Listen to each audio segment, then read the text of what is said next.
বিসমিল্লাহির রহমানির রহিম। আমরা চলে এসেছি বাংলাদেশের সর্বদক্ষিণের অঞ্চল খুলনা কয়রা উপজেলা বড়বাড়ি গ্রামে মাজারে ইসলাম সুজনের একটা ধান খেতে। আমরা এই ধান খেতে একটা বিপিএইচ রোগের একটা প্রায় দুর্ভাব আমরা দেখতেছি। এখানে বিপিএইচ ব্যাপক আকারে আক্রমণ করেছে, যেটা আমরা বলি ধানের কারেন্ট পোকা বলে। এখানে এই ধানের কারেন্ট পোকা মূলত হেমিপ্টেরা গোত্রের একটি ইনসেক্ট। এটা হলো গাছের খুব নিচ থেকে এই পোকাটা আক্রমণ করে ধানের একেবারে রসটা চুষে খেয়ে ফেলে, ফলে ধান একেবারে হফার বান হয়ে পড়ে, অর্থাৎ ধানের সমস্ত শক্তি হারায় ফেলায়, ধানের আর উৎপাদন হয় না, ধান সিটে হয়ে যায়। ফলে কিন্তু কৃষক ব্যাপক আকারে একটা ক্ষতিগ্রস্ত হয়।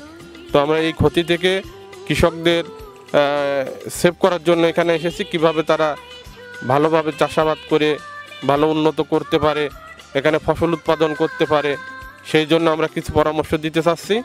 মূলত আমার গবেষণাটাও ধানের মেজর ইনসেক্টের উপরে, বিশেষ করে আমি রাইস স্টেমবোরার, বিপিএইচ এবং রাইস লিফ ফোল্ডার এই তিনটে পোকা নিয়ে আমি কাজ করি। তো তারই ধারাবাহিকতায় আমি এখানে কাজের উদ্দেশ্যে এসেছিলাম।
भी